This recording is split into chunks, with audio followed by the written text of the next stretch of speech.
notified the World Health Organization of several cases of human respiratory illness, a disease later named COVID-19. The virus causing this disease is known as severe acute respiratory syndrome coronavirus 2. The disease spreads through small droplets that are expelled from the nose or mouth when a person with COVID-19 coughs or exhales. Therefore, standing close to someone who is infected can put you at risk.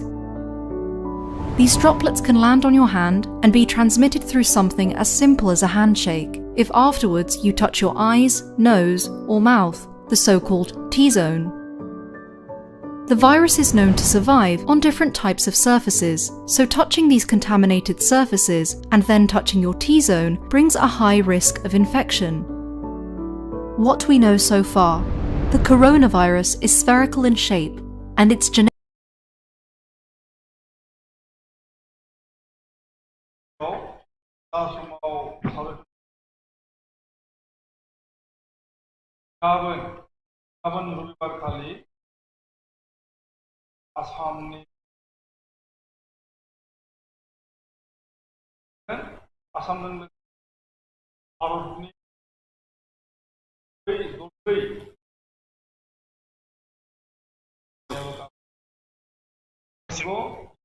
Tamil Nadu, गासै बरबा रायजोनि फसंनाय गामिनि रायनाय आवथायनानै बाबोसिम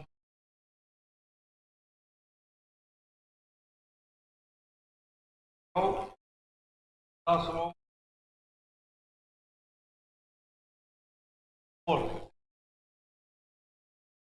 आरो बे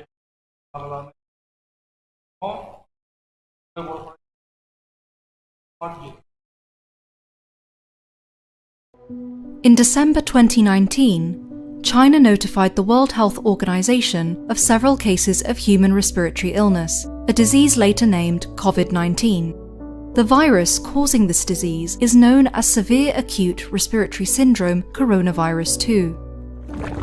The disease spreads through small droplets that are expelled from the nose or mouth when a person with COVID-19 coughs or exhales. Therefore, standing close to someone who is infected can put you at risk. These droplets can land on your hand and be transmitted through something as simple as a handshake, if afterwards you touch your eyes, nose, or mouth, the so-called T-zone. The virus is known to survive on different types of surfaces, so touching these contaminated surfaces and then touching your T-zone brings a high risk of infection. What we know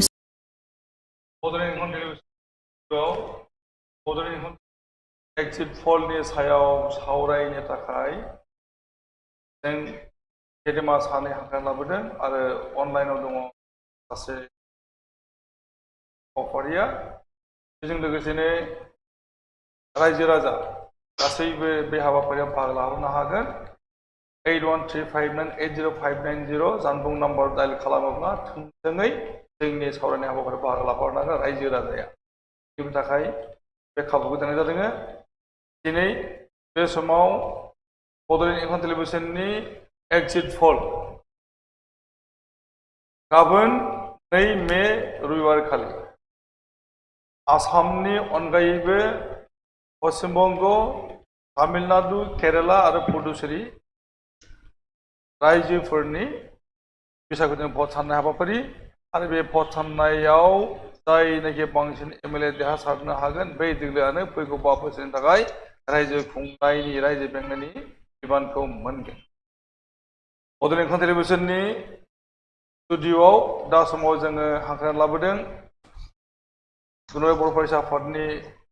मोनसे समनि आफादगिरि आरो आथिखालाव बिथाङा गोबांथार माहारियारि हाबा हुखायाव नांथाबनानै दङ लोगोसे बिथाङा अल इंडिया रेडियो गुवाहाटी बर' बिफाननि केजुएल एनाउन्सार गंगाधर रामसारि खुलुमबाय बे दङ हाजिरा मोननाय फोरोंगिरि कमलाकान्त बसुमतारी खुलुमबाय आरो जोंजों लाइनाव दङ फिरोज खान बसुमतारी बड'लेण्ड इंखं टेलिभिजननि सासे मावफारिया बिथाङा उदालगुरियाव दङ फिरोज खान बसुमतारी दङना लाइनाव? दङ सार, खुलुमबाय। आচ্ছা खुलुमनाय होदों। दा जोङो सावरायनि जे बड'लेण्ड इंखं टेलिभिजननि जोहै एग्जिट पोल जेनाखि प्रिपेयार खालामनाय जादों बेनि सायाव सावरायगोन जे बड'लेण्ड इंखं टेलिभिजननि जेनाखि एग्जिट पोल बेनि रिपर्ट बे रिपर्टखौ जोङो नायग्रोनि। गिबियावनो बेवहाय दङ महाजोत, मित्रजोत आरो एजेपि आसामनि बिसायख'थियाव बिफाव लादों। महाजोतआव दङ कंग्रेस आइ, एआइडिएफ, बिपिएफ, सिआइएम, सिआइ, रायजो दल। बेराफारसे मित्रजोतआव दङ बिजेपि, एजिपि, इउपिपिएल आरो एजेपि दङ आरो गोबांथार पलिटिकेल पार्टिफोरा बे खेबनि बिसायख'थियाव बाहागो लादोंमोन। दा समाव बड'लेण्ड इंखं टेलिभिजननि एग्जिट पोल बादि गाबोन भट साननाय हाबाफारियाव आसामाव महाजोतआ मोनगोन 87 एमएलएफोर आवथायगोन आरो बिजेपिया 36। बेराफारसे एजेपि असम जातीयतावादी पार्टी रुलिनज्योति गगৈ दैदेननाय 3 गासै 126 बियाबाव बिसायख'थि जादों आरो 126 बियाबनि बिसायख'थिनि भट साननाया गाबोन जागोन। बे जाबाय आसामनि एग्जिट पोल। बेराफारसे सोनाब बंग'आव आगुनि एबा सोलिफुनाय सरकार तृणमूल कंग्रेस बिथांमोना सरकाराव फैफिननायनि आसा दङ। तामिलनाडुआव डिएमके, पुडुचेरीआव सिपि दैदेननाय एनडिए आरो केरेलायाव सिपिआइएम। दा जोङो गिबियावनो नायग्रोनि जे बड'लेण्ड इंखं टेलिभिजननि एग्जिट पोलआ माबायदियै फैदों, बबे बियाबाव बबे समस्थियाव सोर पलिटिकेल पार्टि देरहानायनि आसा दङ बेखौ नायग्रोनि।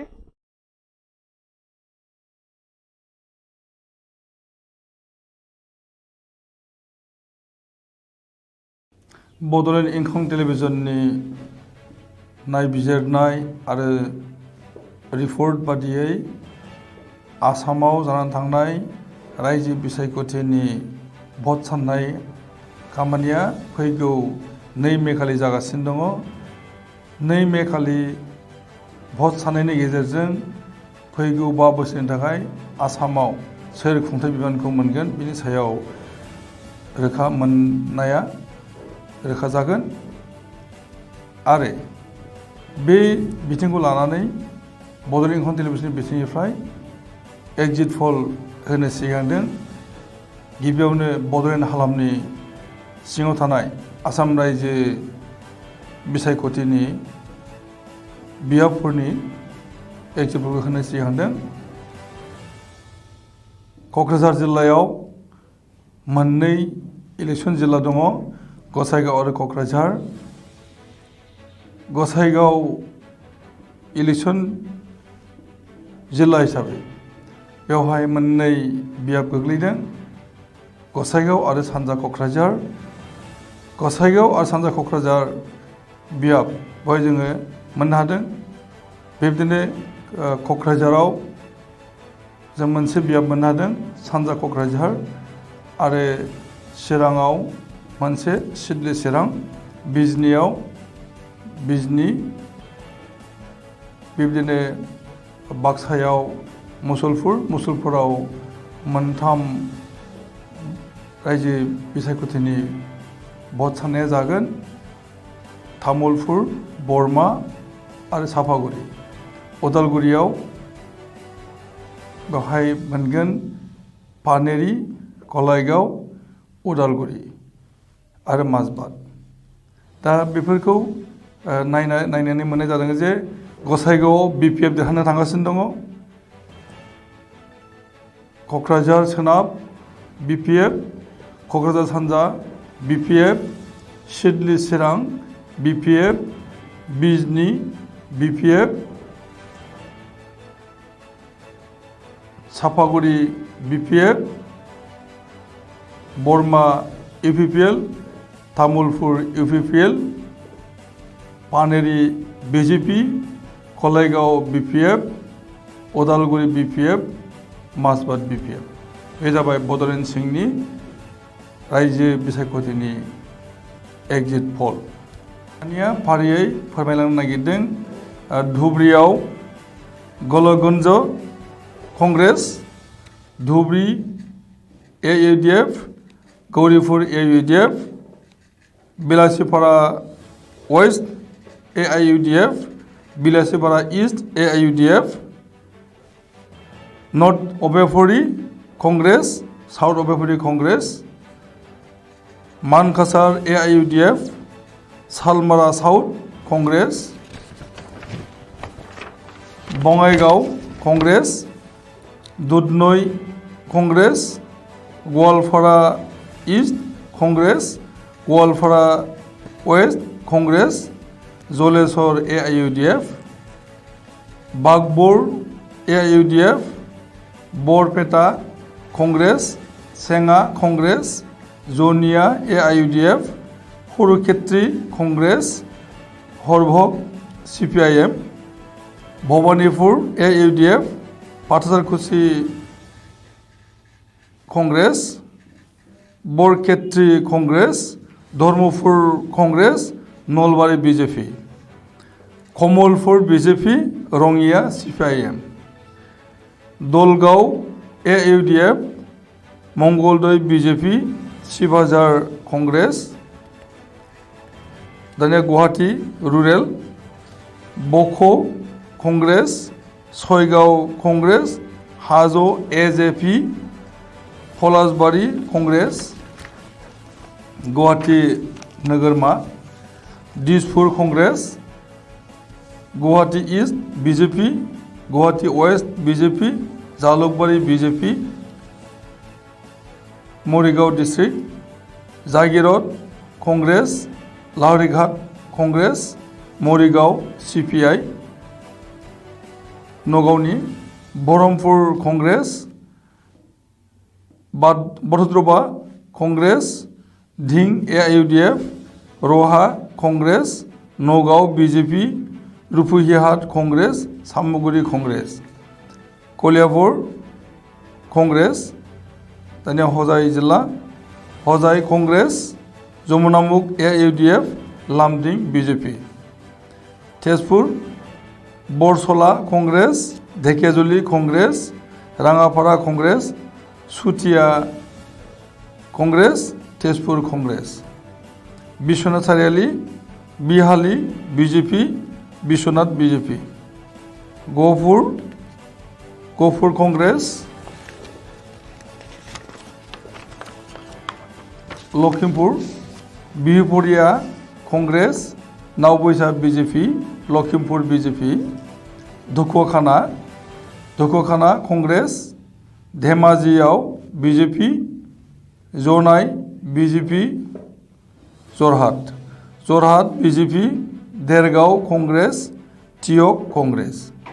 Nazira Congress, Hibohagor, Amguri Congress, Shivsagar Raijordol, Thaura Congress, Titabor, Morioni Congress, Titabor Congress, Golaghat Congress, Khumtai Congress, Dhonsi Jilla, Hurupotar BJP, Hamren Jillayaw, Baitalangsu BJP, Haplonga BJP, Dipu BJP, Hauraghat BJP, Bokhazan BJP, Bokhakat AGP, Soraideo, Mahamora BJP, Honari Congress, Margheritayaw BJP, Dibrugarh Jilla, Sabua AGP, Dibrugarh BJP, Duliajan AGP, Lahowal BJP, Moran Congress, Naharkotia Congress, Tingkong Congress, Tinsukia, Digboi AJP, Dumduma Congress, Tinsukia BJP, Hodia हदिया BJP माजुलियाव BJP दानिया Karimganj Badarpur AIUDF Karimganj north Congress Karimganj south Congress Patharkandi Congress Ratabari Congress हाइलाकान्दियाव Algapur AIUDF Hailakandi AIUDF Katlicherra AIUDF सिलचराव BJP Sonai AIUDF Udharbond Congress Barkhola Congress Dholai BJP Katigorah AIUDF Lakhimpur BJP बेफोरखौ नोजोर होनानै मोननो हायो जे महाजोतआ मोनगासिनो दङ कांग्रेसनिफ्राय 56 AIUDFनिफ्राय 18 BPFनिफ्राय 9 CPIनिफ्राय 2 CPIनिफ्राय 1 आरो रायजो दलनिफ्राय 1 गासै मोन 87 नि मासियाव देरहागासिनो दङ महाजोत आरो मित्रजोतआव दङ BJP 32 AGP 2 UPPL 2 आरो दङ AJP 3 गासै 126 बियाबाव बिसायख'थि जादों आरो 126 बियाबफोराव AJPआ मोनगोन 3 UPPL मोनगोन 2 AGP मोनगोन 2 BJP मोनगोन 32 कांग्रेस मोनगोन 56 AIUDF मोनगोन 18 BPF मोनगोन 9 CPI मोनगोन 2 CPI मोनगोन 1 आरो रायजो दल 1 बड'लेण्ड इंखं टेलिभिजननि एग्जिट पोल बादियै आसामाव महाजोतनि दैदेननायाव सरकार जागोन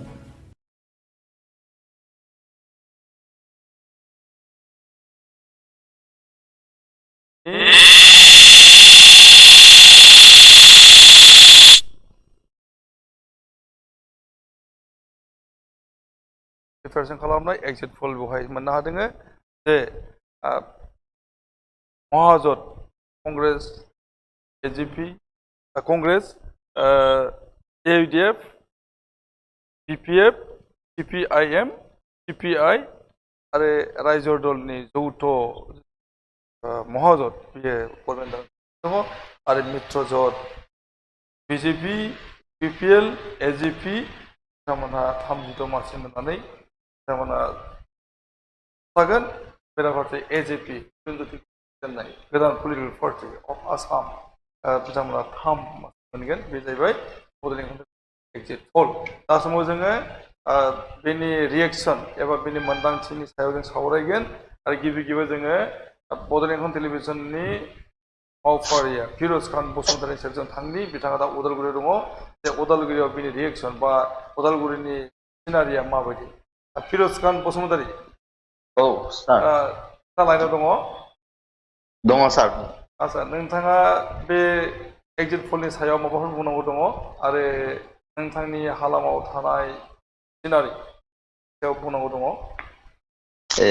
जाखिनि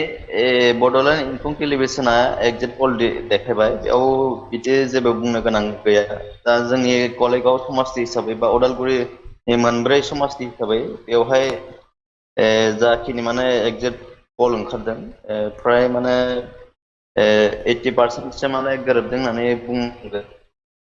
बिसेसकै माने गलायगावनि जा बाथ्रा बे एसे आलादा जिहेतु बेवहाय माने गोबां माने पार्टिसफ्राहाय केन्डिडेट सार होदोंमोन इन्डिपेन्डेन्टखौ लानानैहाय 14 केन्डिडेट जागोन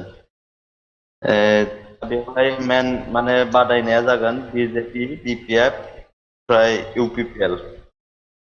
बे मोनथाम दोलोजोंहाय रायलायनाय जागोन दा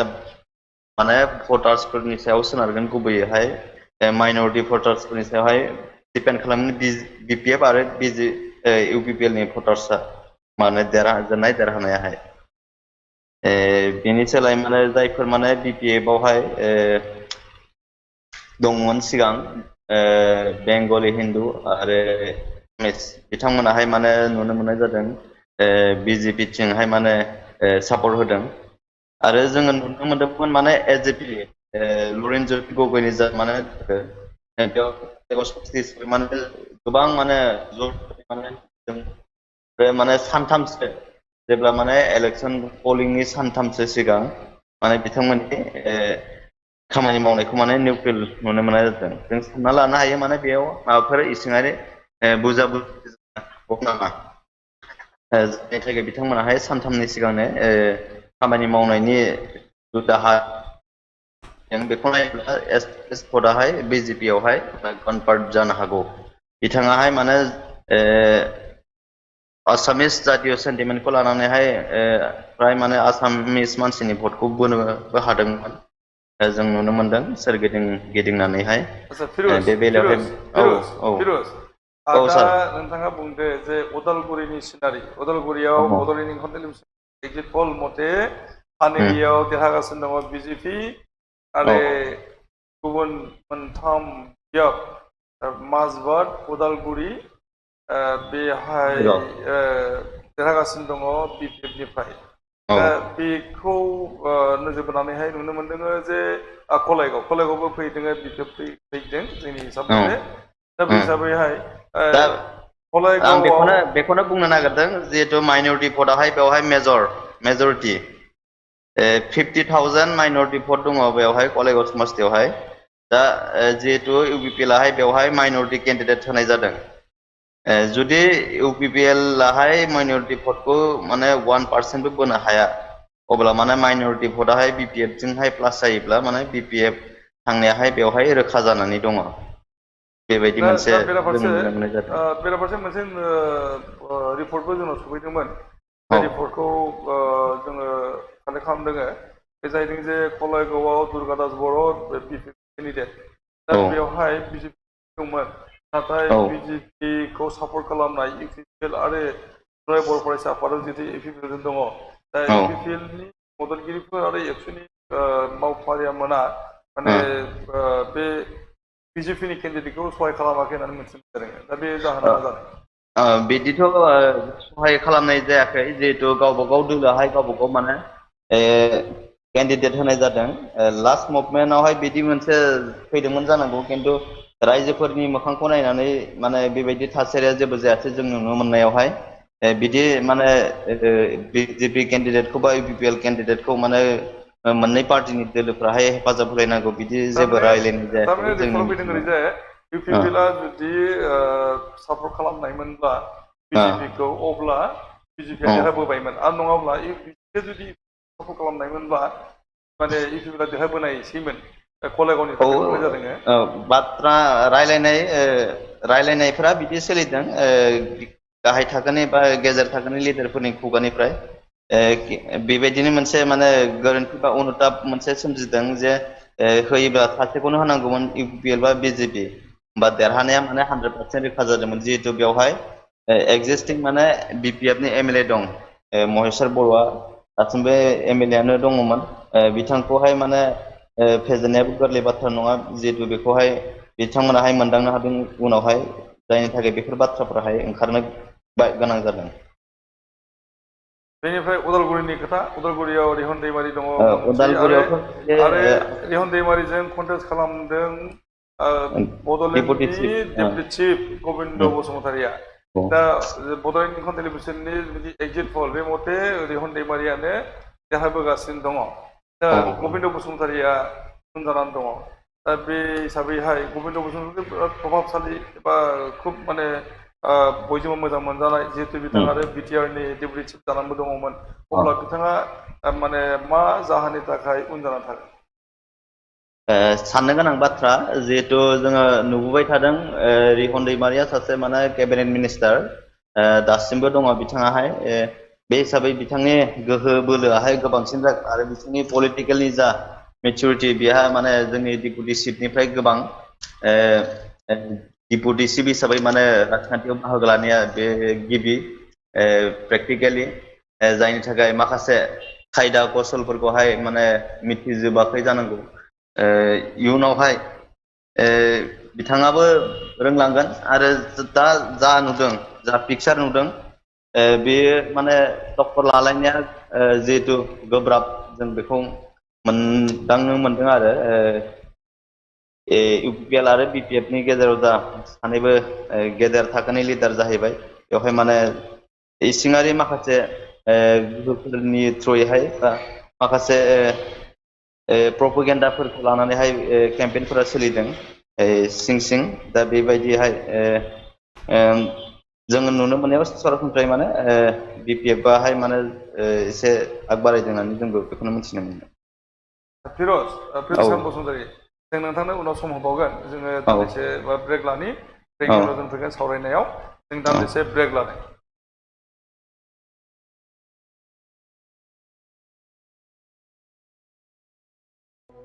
In December 2019, China notified the World Health Organization of several cases of human respiratory illness, a disease later named COVID-19. The virus causing this disease is known as severe acute respiratory syndrome coronavirus 2. The disease spreads through small droplets that are expelled from the nose or mouth when a person with COVID-19 coughs or exhales. Therefore, standing close to someone who is infected can put you at risk. These droplets can land on your hand and be transmitted through something as simple as a handshake, if afterwards you touch your eyes, nose, or mouth, the so-called T-zone. The virus is known to survive on different types of surfaces, so touching these contaminated surfaces and then touching your T-zone brings a high risk of infection. What we know so far: the coronavirus is spherical in shape, and its genetic material is encapsulated. जों दा समाव सावरायगासिनो दङ सावरायथुन हाबाफारि जे Bodoland इंखं टेलिभिजनआ prepare खालामदों exit poll आरो बे एग्जिट पोलनि सायाव सावरायथुन हाबाफारि दा जोङो फैनि गंगाधर मुसाहारि नोंथांनि सेराव जे नोंथाङा नुबाय जे बड'लेण्ड इंखं टेलिभिजन एग्जिट पोल बे मथे महाजोतआ 87 MLA लानानै MLAफोर देरहाबोनायनि गेजेरजों सरकार थांगासिनो दङ आरो मित्रजोतआ मोननो थांगासिनो दङ 36 MLA आरो AJPआ मोनथाम दा बिनि सायाव नोंथांनि बुंनांगौआ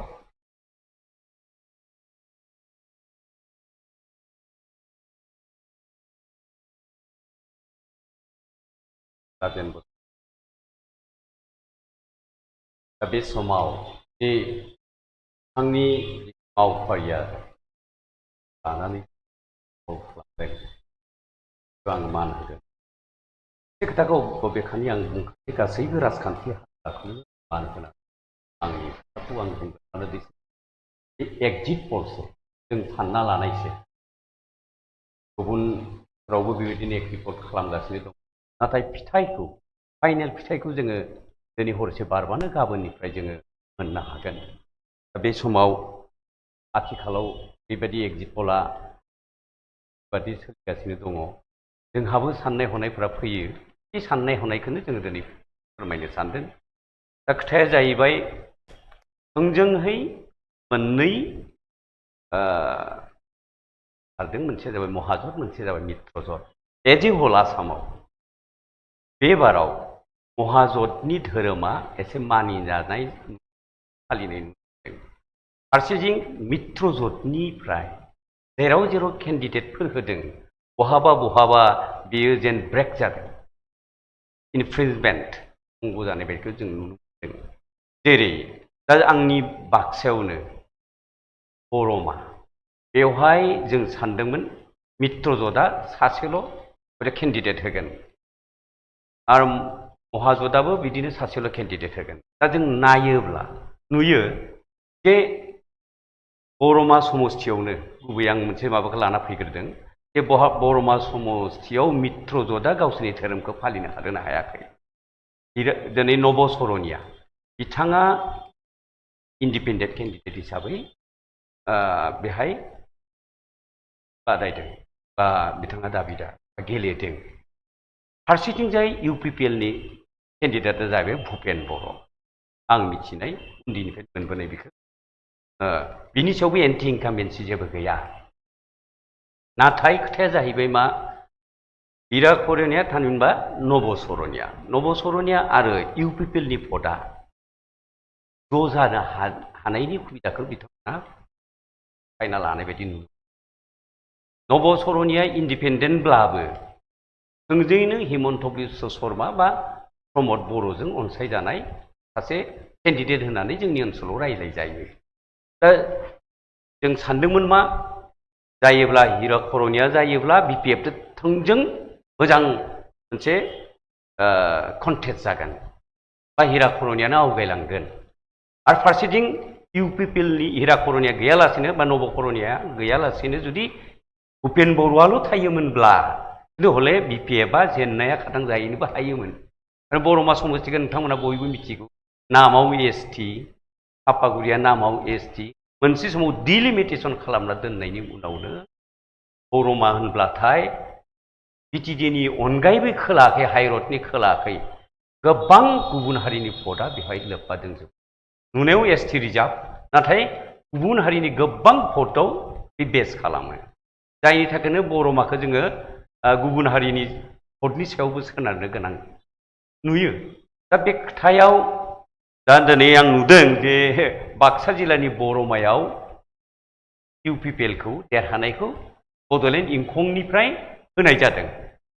दा आङो जायगायाव थानानै खिन्थु मोनसे मोनदांदों नंगौ UPPLआ हयथ' थांनाय BTC इलेक्सननि रिजाल्टखौ नायोब्ला दिनै बर'मा समस्ति होनोब्ला बागानपारा बिया आरो फारसेथिं मुसलपुर बिया मोननै समस्ति दोङो थांनाय बाराव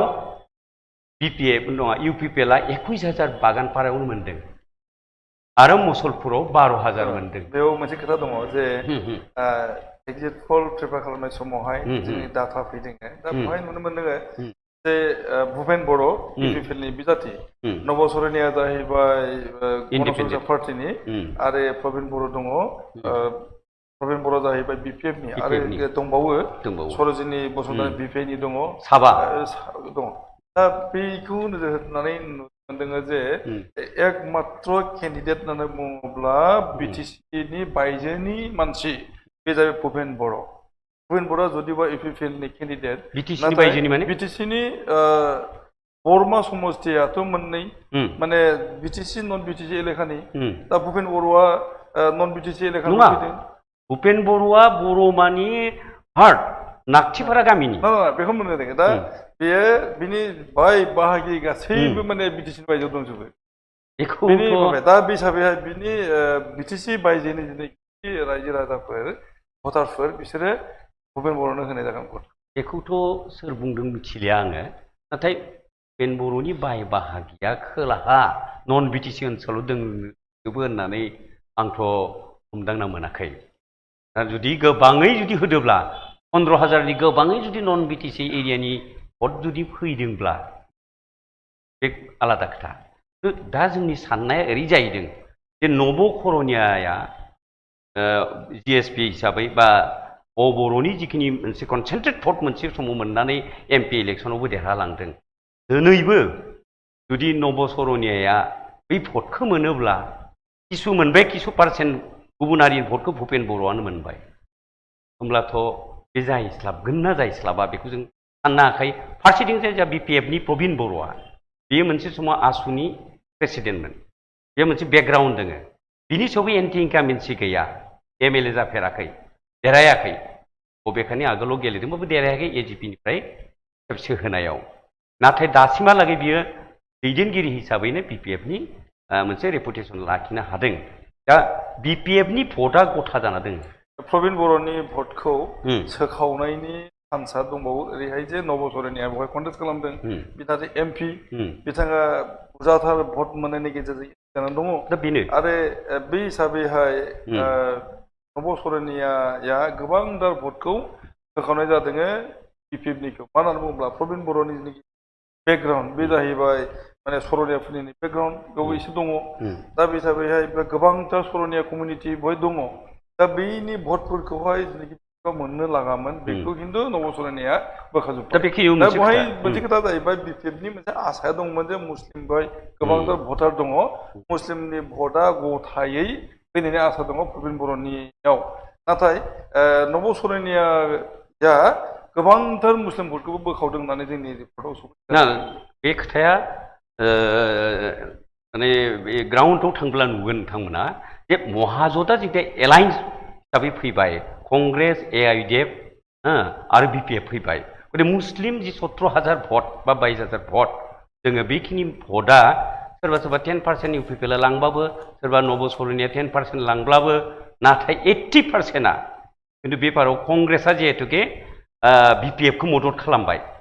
कंग्रेस दोङो कंग्रेस केन्डिडेटआनो गैया आरो बैहाय थानाय बरमाव कंग्रेसनि केन्डिडेट जाथावथाव दिनै प्रफुल्ल बरमोना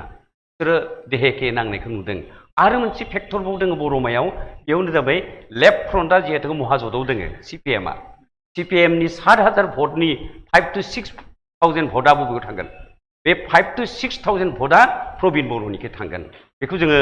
आन्दाज मोन्दों आरो बेयावनो गुबुन हारियाबो हाबफाना दोङोमोन नाथाय नोंथाङा बुंबाय होमबा बरमा समस्ति बरमा बियाबाव बे बड'लेण्ड इंखं टेलिभिजननि एक्जिट पल बे UPPखौ देरहानायनि बाथ्रा बुंदों बे नोंथांनि थाखाय गोरोबनाय मोनाखै आरो आङो थारमाने बेखौनो होननो थांदों दिनै मोनसे दिगखै नायोब्ला आन्डार एस्टिमेट खालामथावा भुपेन बर'निया खारन बे BTC इलेक्सनाव UPPला मोननैबो बागानपारा आरो बे मुसलपुराव गोबां भट मोनदों नाथाय एसेम्बलि फेक्टरा आलादा जायो मानो होनोबा दिनै एसेम्बलियाव नोङो बरसिराल आरो उत्तर सिराल 1800 भटआ माइनासखा बे नलबारि समस्तियाव थांहैबाय नलबारि समस्तियाव जि भटआनोखि फेक्टरमोन BJP बा GSPनिसोमोन थारमाने बेनिफ्राय आउट जाखाबाय बेखौबो काउन्ट खालामजालिया बे BPFनि माइनास नङा बे UPPL आरो बे GSPनिसो माइनास बेनिफ्राय जेनाखि एक्जिट पल जों प्रिपेयार खालामनाय जादों जों बेवहाय मोननो थांगासिनो दङ महाजोत 87 आरो मित्रजोत मोननो थांगासिनो दङ 36 आरो AJP 23 जोङो फैनो नोंथांनि सेराव उनावहाय जों फैग्रोनि कमलाकान्त बसुमतारिनि सेराव जे नोंथाङा नुनो मोनबाय एक्जिट दा बे हिसाबैहाय महाजोतआ मोनदों 36 आरो गाबोन अखानायब्ला भट सानाय जासिगोन फैगानिफ्राय बेलासिनि मोनाबिलि जानो हागौ जादों दा बे समनिखौ जोङो रोखा मोनथिजागोन आरो बै रोखा मोनथिनाय जेब्ला जायो अब्ला जोंनि एक्जिट पल प्रिपेयार खालामनाय बे माने गोरोबनाय जों मोनथिनो हागोन दा समाव बड'लेण्ड इंखं टेलिभिजननि रिपर्टार्सफोर बिथांमोना जोंनो रिपर्ट जुदि दाखिल खालामनाय जादों दा बे हिसाबै बे प्रिपेरेसन बुंनांगौआ बयखौबो खुलुमग्रोबाय बे बड'लेण्ड इंखं टिभिनि जि एसेसमेन्ट एक्जिट पल थांनाय आसाम एसेम्बलिनि इलेक्सननि सायाव बेखौ आं दा गंगाधर रामसियारि बिथाङा जेरै बुंदों आङो बिथांजों एसे खौसे दङ आरो एसे गैया नाथाय दा बड'लेण्ड इंखं टिभिनि जि एडिटर राजेन बसुमतारि बिथांनि एसेसमेन्ट बेहाय महाजोतनो बिथाङा 87 मोनदों होदों मित्रजोतनो 36 होदों आरो आदार्स AJP नो 3 होदों आंनि बादिब्ला बिथां बसुमतारिया महाजोतखौ बाराद्राय एस्टिमेट खालामदों अभार एस्टिमेट खालामदों बादि मोनदों आरो फारसेथिंजाय मित्रजोतखौ आन्डार एस्टिमेट खालामनाय बादि मोनदों खमद्राय जादों आरो ना खोथाया थिगानो महाजोतानो सरकारखौ दाहैनो हाथारनांगौ बादि मित्रजोतआ हानाय नङा अब्लाबो महाजोतनो बारा होनाय जादों आरो मित्रजोतनो एसे खमद्राय होनाय जादों आरो गुबुन बे जोङो दिनैसिम जि चेनेलफोर नायदों टिभि चेनेलफोराव रादाब बिलाइफोराव बाहाय माबा बिसोरो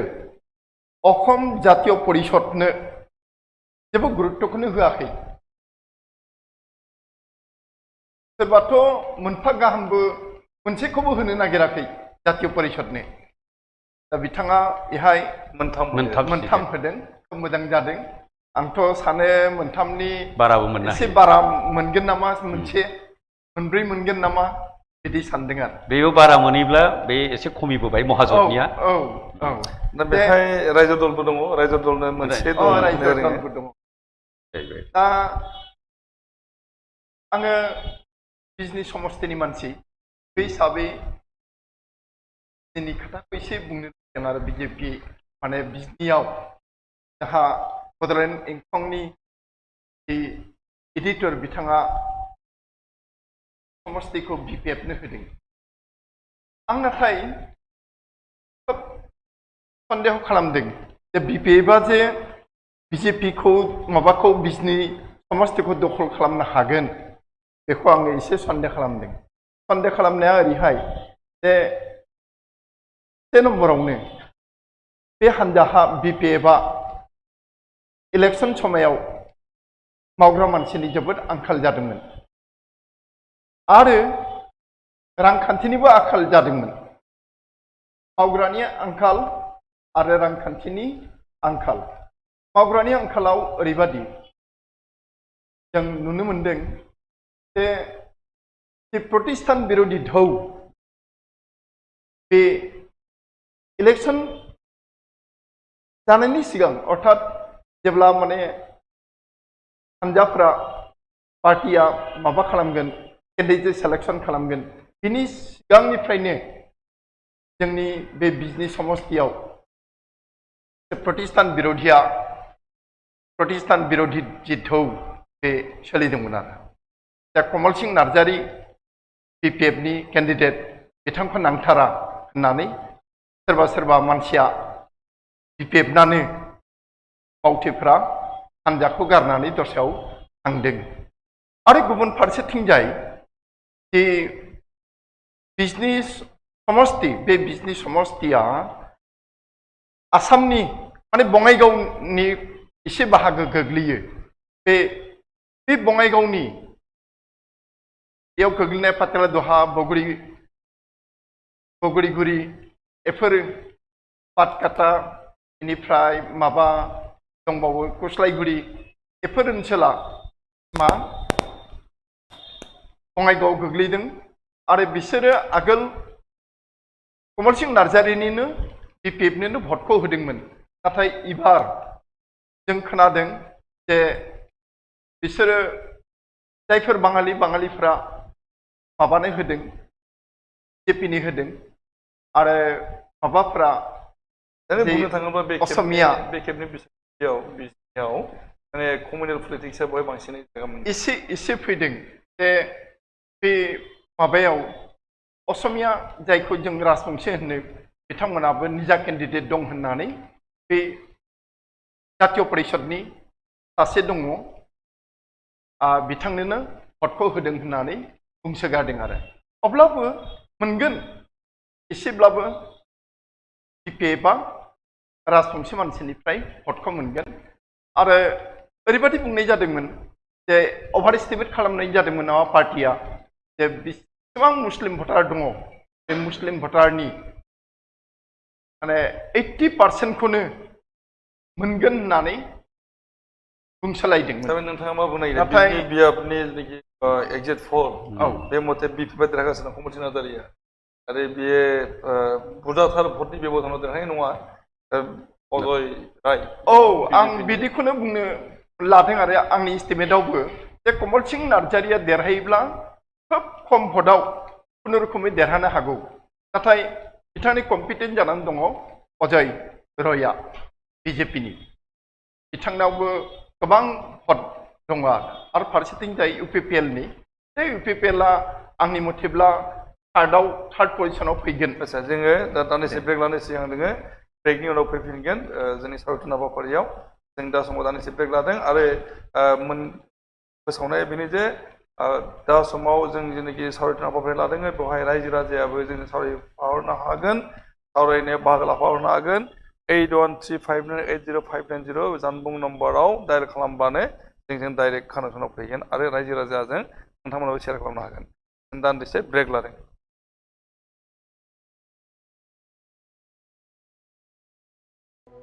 In December 2019, China notified the World Health Organization of several cases of human respiratory illness. a disease later named COVID-19. The virus causing this disease is known as severe acute respiratory syndrome coronavirus 2. The disease spreads through small droplets that are expelled from the nose or mouth when a person with COVID-19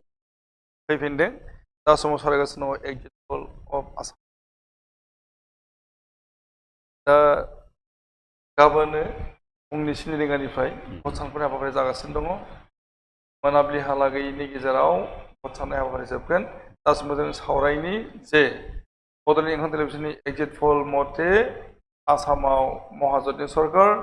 सोनाब बंगआव Trinamool Congress पुडुचेरीआव BJP दैदेननाय NDA तामिलनाडुआव DMK केरालायाव CPIM दा बेनि सायाव बुंनांगौ दं दा बे सायाव आंबो एक्जिट पोल बे बड'लेण्ड इंखंनि बेजों आं गोरोब केरेलायावबो लेफ्टिस्ट बायदि ममता बेनार्जीनि फिन दैदेननायावनो पश्चिम बंगआवबो जागोन आरो तामिलनाडु डीएमकेनिफ्राय जिखिनि नोंथाङा दिनै एक्जिट पोलाव खिन्थिदों आंहाबो बेयाव दिमत गैया नाथाय आसामनि बेलायाव दा जोंहा लोगो कमलाकान्त बसुमतारी जेखौ बुंदों आं मोनसे खोथाखौ आंबो एसे दहाय बुङाखैमोन आं गोसोआव नांदों आंबो बेखौ बे बड'लेण्ड इंखंनि एक्जिट पोला महाजोतनो बाराद्राय होनाय जादों बबेखानि बिथांमोना गावसोरनि मावफारियाफोरनि गेजेरजों जुदि मोजां रोखोमै खालामदोंबा बेबो जाहैनो हागौ नाथाय जों सानना लानाया महाजोतआ सरकार गठन बा सरकार दानो हायैनाया जाहैनायनि लामायाव नाथाय मित्रजोतआबो एसे गाहायद्रायाव फैनाय नङा 36 जेखौ होदों एसेद्राय नङा एसे बारा मोननो हागौ बारा मोनहैगोन आरो ओरैबो मोनसे जाहैनो हागौ महाजोतआबो माने एसे नांगौमोन सरकार दानो 64 एसे माने थोब्ले माब्ले मोननानै आरो जोंबा माबा माबि बायनायनि खेला जुदि ओंखारोब्ला हर्स ट्रेडिं आरो जाबावोब्ला बेयाव मोनसे बाथ्रा आरो दंबावो जे आरो बारायबावगौमोन तामुलपुर बियाब बारायबावनायनि आसा दंमोन जे बेवहाय रंजा खुंगुर बसुमतारी बिथाङा बिपिएफनि केन्डिडेट नाथाय बिथाङा भटनि आगोल बीजेपीआव जइन जायो आरो बिथांनि देरहानाया अनिश्चित जाहैदों बबेखानि जोंनि ग्राउन्ड रिपर्ट बे रिपर्टआव फैबाय थादोंमोन आगोल समाव जे माने जदिउबा बिपिएफनि केन्डिडेट गैलिया फिजिकेलि नाथाय नांगोलनि सबिजों देरहानायनि आसा दङ आरो बेनि थाखाय भेरि इन्टारेस्टिंलि तामुलपुरनि बिजेपिनि वार्कार्सफ्राबो बे बिपिएफनि थाखाय भट होनो रायजो राजाखौ खावलायनाय जादों होननानै मिथिनो बे ग्राउन्ड रिपर्ट बे जादों दा बे जादों होनदों दा बुजिनो मोना मा जाहोनाव माने थेवब्लाबो बयनावबो नोंथां बिजेपिनि मानसिफोरा बिपिएफनो भट होनांगौ एबा नांगोलनि सावगारियाव भट होनांगौ होनना बुंनाय जाखायो जेरावनाखि बिपिएफनि केन्डिडेटआनो बिजेपिआव हाबनानै गावनि एमएलए केन्डिडेटखौ उइद्र' खालामनाय बायदि जाहैदों दा बे बिपिएफ लाइनाव जाहैबाय दा बिपिएफनि जा केन्डिडेट बे जिखिनिखौ खालामबाय आरो तामुलपुर समस्थियानो माखासे मानि एसे बुंनो थांबा माने नाटक रखम जाबाय गोबां लिडारफ्रानो बाक्सानिफ्राय होनबा बे तामुलपुरनि माखासे मानि बिपिएफ लिडारनि गेजेराव बेबायदि खेलिमेलि जानायनि थाखायनो रायजो राजाया मा खालामगोन मा मागोन जालायलांदोंमोन नाथाय बिपिएफनि दैदेनगिरि हाग्रामा महिलानि सायाव नाथाय गोबां वार्कारा एसे बेसे मोजां माने कनफिडेन्स थानायखौबो जोङो एसे दांग्रोबना मोन्दों फारसेथिंजाय तामुलपुराव खिन्थु इउपिपिएलनि केन्डिडेटआ थोंजोङैनो आन्डार एस्टिमेट खालामथावना नङा बे एसेबाय जोङो बुंनांगोन बे मोनसे स्ट्रं थाबाय मोनसे समाव भिडिअ जालांबाय आरो मोनसे समाव बियो तामुलपुर हायार सेकेन्डारिनि लेहराम बर'आ बे मोजां फोरोंगिरि होननानै मोनसे मुं दङ आरो फारसेथिं बे कालसारेल जगतआवबो मोजां मोनसे इनफ्लुएन्स दङ थारमाने बेवहाय इम्परटेन्टआनो जादों जे पाब्लिकआ ओरै जानो हागौ जे बेवहाय प्रधान मन्त्रि नरेन्द्र मदिया बिजिर खालामदों लेहराम बर' देरहानांगौनि थाखाय इउपिपिएलनि केन्डिडेटनि भट होनांगौनि थाखाय माने सेन्ट्रेलनि गोबांथार माबाफोर फैदों बिजेपिनि वार्कारफोर फैदों बेजों लोगोसेनो भारतनि प्रधान मन्त्रि नरेन्द्र मदिबो फैदों आरो बेहाय इउपिपिएलआ देरहायोब्ला बिपिएफनि बे दैदेनगिरिफोरनि बै ओनसोलाव तामुलपुराव जिखिनि खेलिमेलि जालांबाय बेनि थाखायबो हयथ' बे फिथाइखौ मोननो हायो बेनो जाहैयो खारन बेखौ मोनसे खाबु होनाय जाबाय तामुलपुरनि स्टार लिडार्सफोर दङ बिश्वजित दैमारि बिथाङा एमपिमोन एमपि बिबानखौ गारनानै बिजेपिआव हाबदों आरो बिनि उनाव बिपिएफनि जेनेरेल सेक्रेटारि इमानुएल मोसाहारि बे बिपिएफखौ नागारनानै बिजेपिआव हाबदों आरो सन्दीप बसुमतारी जोबनायहालागै उनहालागै बिथाङाबो माने इउपिपिएलआव हाबदों बेराफारसे आरो देबेन बर' दङ इएममोन बेबो बिपिएफनि बेबो बिजेपिआव हाबदों दा बैफोर जाहोना माने तामुलपुराव बिपिएफनि थाखाय बहुद खथि खालामदों नाथाय भेरि इन्टारेस्टिंलि बहाय प्रधान मन्त्रिया मानो फैनो गोनां जालायनाय जाखो बे जाहैदों जे जेरावहायनाखि बिजेपिनि लिडार्सफ्रानो बै ओनसोलनि लिडार्सफ्रानो नांगोल सावगारियावसो भट होनांगौनि थाखाय रायजो राजाखौ मटिभेट खालामनो थांगासिनो दङ बैफोरखौ मोनदांनानै बैफोरखौ मोनथिनायनि उनावहाय प्रधान मन्त्रियानो निजे गावनो फैनानै मबिलाइज खालामफैनायनि बाथ्रा जादों बेखौ मोनथिनाय जादों आरो जायनि थाखाय बेवहाय लेहाराम बर'आ देरहागोनना रोखा जादों बेखौ जोंनि रिपर्टआव फैनाय जादों आरो बे रोखोमै फैदों नङाब्ला आरो सासेबो एरबावगौमोन होनबा महाजननिफ्राय 89 जाबावगौमोन 89 जाबावगौमोन आरो नोंथाङा बुंदों जे बरमा समस्यायाव देरहानायनि आसा दंमोन आरो देरहाबोबा 89 जाहैबावनोसै आरो बुंबावदों जे पानेरि समस्या पानेरिनियाबो बिदि जादों पानेरियावबो दङ पानेरिनियाव इउपिपिएलनिफ्राय जोबोद फुरथि दोङो आरो बिश्वजित दैमारि बिथाङा दा बसुमतारी ओरैबायदिबो खोनादों जों पानेरियाव जे बिथाङाथ' सासे मोजां बर'जोंनो मोनसे समाव मोजां मोनजानाय एमपि बिश्वजित दैमारि बिथाङा बयबो बर'फ्रा रावबो बिथांनि एगेन्स्टआव बुंखायामोन नाथाय बे बिपिएफनिफ्राय थांनायनि उनाव बिथाङा जिखिनि सिटुएसन फेस जानांबाय हरखाबैनो मानसिखौ बुजायफिननायाबोथ' सहज नङा आरो बेबायदि जालांबाय पलिटिक्सआव नेक्स्टआव आरोबाव एसेम्ब्लिनि टिकेट लाबावबाय बिथाङा लानाय लोगो लोगो लकेल लिडारफ्रा बिथांखौ आनलकेल होननानै मोनसे स्टेम्प लगायना होबाय आनलकेल होननानै बुंनाय लोगो लोगोनो गोबां रायजो राजाफोरखौ जों बिराद सिटुएसन क्रिएट खालामनाय नुदों दा बे रायजो राजाफोरा बे लिडारफ्रा इयुनाव कनभिन्स जानायनि उनाव रायजोफ्रा कनभिन्स जादों साननो गोनां बिश्वजित दैमारिखौ दाथ' देरहागोनावनो दोनदों नोंथांमोना देरहागौ दोनदों ओजोंनि रायजो राजाया बेबायदिबो रायलायदों जे सोरबा सोरबा लिडारफोरा बुजि मोनफिननाय मेनेज जादोंब्लाबो रायजो राजाया हले रागा जोंनानै दोङो आरो बिनि थाखाय हयथ' कर'ना बे बिपिएफनि मामोन करुणाकान्त सरगियारि बेनोनो भटखौबो होनो हायो बे जिनिसाबो जाहैदों दा होमब्लाथ' आरो नोंथांनि इउपिपिएलआ बेयाव जेन माबा बिपिएफआ आरो फैबावनो गोनांबा करुणायाबो देरहानो गोनांबा नोंथांनि आरो एरबावनोसै नाथाय जोङो ओरैनो कमला बिथांजों आंजों बुंदों एसेबां मोनगोन होनना सानदों जोङो फारसेथिं नैफोर फेक्टरा खिन्थु खामानि मावदों दा तामुलपुरनि खोथायानो रायजो राजाया गासैबो बेफोरखौ नुनानै केन्डिडेट गैयाबाबो नांगोलावनो थुनिसो होननानै बुंनो जुदि सिटुएसन क्रिएट जालायदोंब्ला अब्लानियाबा आरोबो बेयाव बिपिएफआ आरो प्लास मोनबावगोन जोङो गाबोन मोननोसै जे गाबोन मोनगोन गाबोन फुंनि 7 रिंगानिफ्रायनो भट साननाया जागोन आरो मोनाहालागैनि गेजेरावनो मोनाबिलिहालागै समनि गेजेरावनो गासै रिजाल्टआ फैगोन आरो सोरनि आखायाव सरकारनि जामारगोन बेखौ जों गाबोन मोनथिनो मोनगोन आरो सोर बिजाथिया बबेयावहाय देरहानाय जाखो जों बेनिबो रोखा बिदिन्थिखौ मोननो हागोन जोङो बेखौ जों फरायदों आरो गाबोन अखा नायब्ला माने सानजा क'क्राझार बेहाय जोंहा मानगोनां प्रमिला रानी ब्रह्मआ दारायदों दा सोरबा खोन्थानाय बादिब्ला एन्टि इनकामया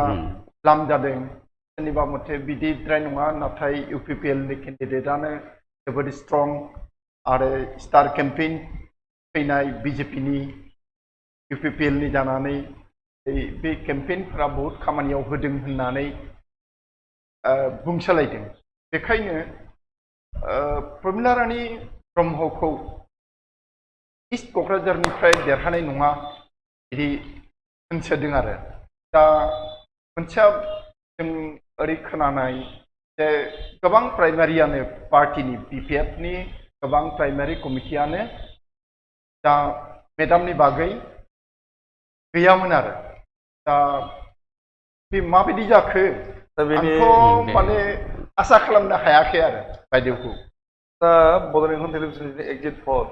बेवहाय जेनाखि मोननाय जादों जे पुब क'क्राझाराव तमाम जुद्धआ लरेन्स इस्लारि UPPLनि आरो प्रमिला रानी ब्रह्म सानैनि गेजेराव जागोन दा बेवहाय गिबि समाव लरेन्स इस्लारिखौ देरहानायनि बाथ्राखौनो बुंबाय थानाय जादोंमोन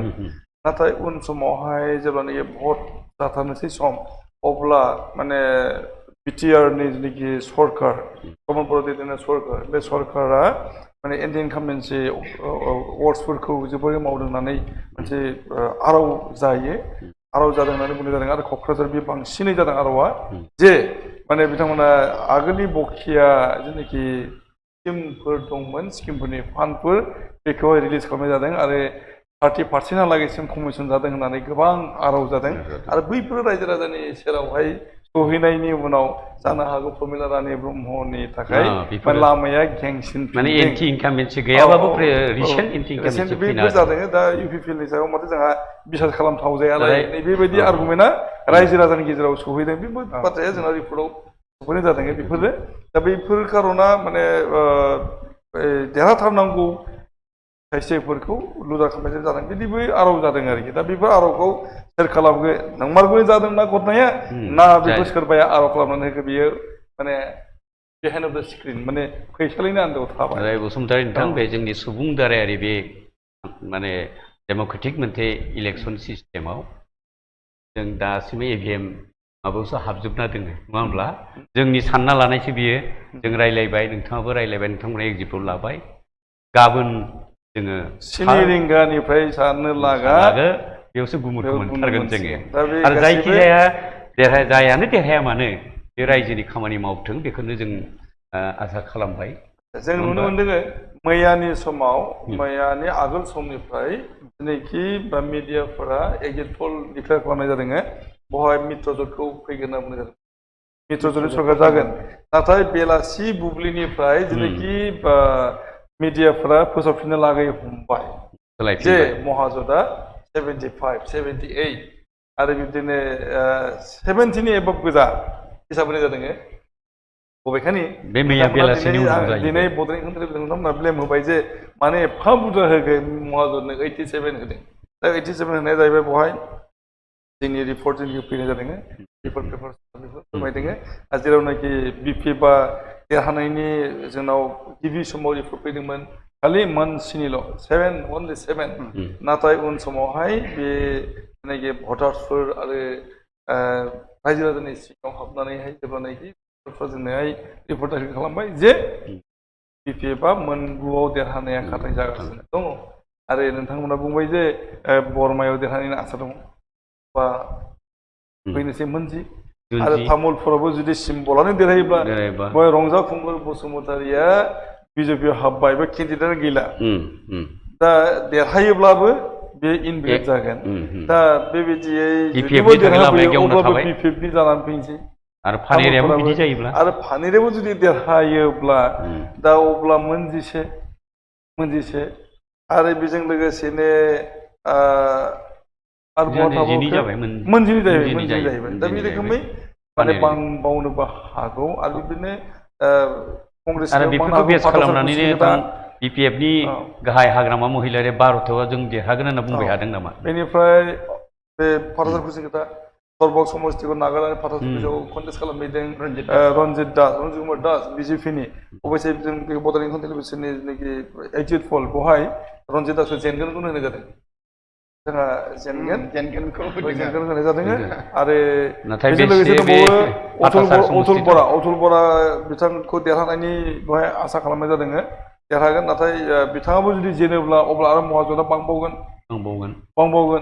आरो बेवहाय भेरि इन्टारेस्टिंलि मोननै बियाबाव माने मित्रजोतनिब्लाबो महाजोतनो भट होदों बा महाजोतनो खालामदों बेखौ जों मोनथिनो मोनदों रोखायै बे जाहैबाय दुधनै बियाब आरो सथिया बियाब सथिया बियाबाव प्रानेश्वर बसुमतारी बियो जाहैबाय महाजोतनि कंग्रेसनि केन्डिडेट नाथाय बै हाय मित्रजोतनि गोबां सा बेनो प्रानेश्वर बसुमतारीनि बेलायाव सथियायाव थांनाय बारावबो बिथाङा प्राय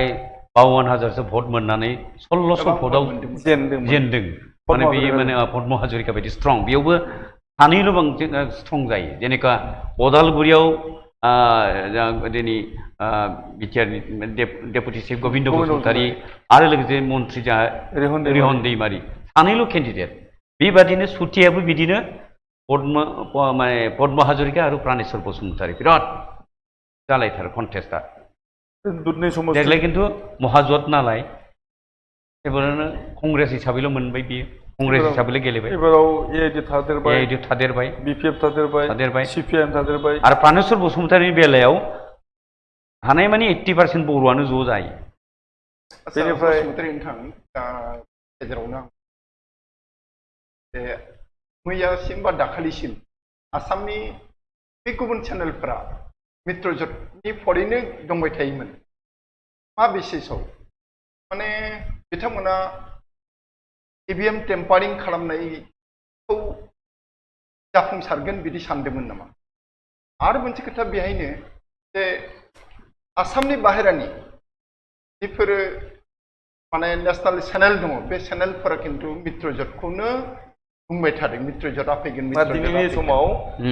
महाजोतनि खोथा फैला दिनै एबिपिआ महाजोतखौ लाबोदों एबिपिआ महाजोतखौ लाबोबाय आस्ताकाबो लाबोबाय आरो बिदिनो माबाया बिबिसिआ लाबोबाय महाजोतखौ लाबोबाय दा बेफोरखौहाय नोजोर होनानै दा बुंनो हायो जे महाजोतनि थाखाय जेनाखि दा बेवहाय जोंनाव रिपर्ट फैदों एग्जिट पलाव महाजोत 97 मोनगोन होननाय जादों बेयो मोनजोबाब्लाबो नाथाय महाजोतनि सरकार जागोन बेखौ आसा खालामदों दा इभिएम टेम्पारिंआ साक्सेस जायाखिसै नामा गाबोन जोङो नोंथां बसुमतारी जों गाबोन नेथारदोनि इभिएम टेम्पारिंनि बाथ्राया माखौ बुंनो बे जे गवालपारायाव सोरबा साथाम हाबखोमादोंमोननो आरो अबाबो आरो हाबखोमादोंमोननो दा बेयो आरावबो जानो हागौ गोबां जानोबो हायो खारन जोंनि भारतनि election commission ECI commission of India जोबोद सिनसियार बे बेलायावहाय इलेक्सनखौ फेयार खालामनो हायो जों बेखौ बाख्नायनांगौ जादों आरो भारतआव दा जोंनि एग्जिट पलआ जाफुंनाय जाफैनाय आन्दाजजों खालामनाय एबा रिपर्टजों खालामनाय नाथाय आसोल भटआथ' इभिएमआव थाबाय बक्सआव थाबाय नङा होमबा दा आरो मोनसे खोथाखौ बुंनांगौ दङ जे एग्जिट पलफोरा बायदिसिना होनो हागौ नाथाय रिजाल्टआव फैयाबो जानो हागौ जेरैहाय थांनाय बाराव दिल्ली सरकार अरबिन्द केजरीवालखौ जेनसिगोन होनना बुंदोंमोन बिजेपि फैसिगोन होनदोंमोन नाथाय अरबिन्द केजरीवालआ फिन सरकार दाफिनदोंमोन दा बिदि जायो दा बबेखानि आसामनि बेलायाव बे बाराव महाजोतनि सरकार जागोन बेखौ रोखा नुहुरगासिनो दङ नैबे खारनावनो जे जेब्लानाखि बिजेपिनि स्टार केम्पेइनारा एकदम प्रभाबशाली मन्त्रि आरो बिथाङानो जानोबो हागौ मित्रजोतनि सरकार जायोब्ला चिफ मिनिस्टार जागोन डक्टर हिमन्त बिश्व शर्मा बिथाङा जेब्लानाखि आपार आसामाव कमिउनियेल लेंगुवेज इउज खालामनायनि गेजेरजों केम्पेइन खालामनाय जादों बैनिफ्राय बे मोनसे जर'खा हारिया फोलेरा फुराफुरियै जादों दा बेखौ बेनि थाखायनो मित्रजोतआ लस जादों बेखौ बुंनांगोन जों गोबांथार सावरायबाय आरो सावरायनो गोबांथार दङ जों सम गैलिया जों बेनि थाखाय दिनैनि बे सावरायनायखौ दोनथ'नाय सिगां दोङो रायजो राजानिफ्राय जोंनाव सोंनायनि थाखाय फन जोंनाव दंबाय थायो नाथाय जों सम होनो हानाय जायाखिसै निमाहा बिबाय जे दा समाव जों जोंनि सावरायथुन हाबाफारिखौ फोजोबनो सिगांगासिनो दङ आरो मिजिं खालामो गाबोन फुंनि 7 रिंगानिफ्राय भट सानख'नाय हाबाफारि जोबनाय समसिमहालागै आसामनि थासारि एबा भारतनि दरब्रै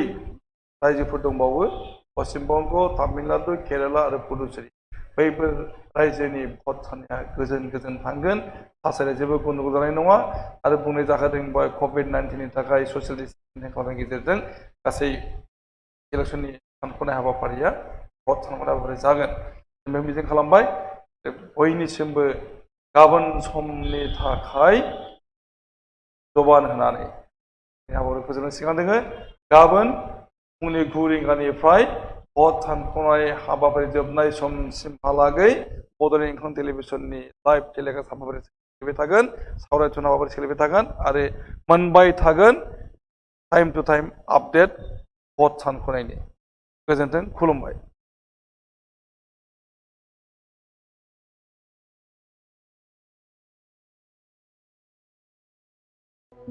In December 2019,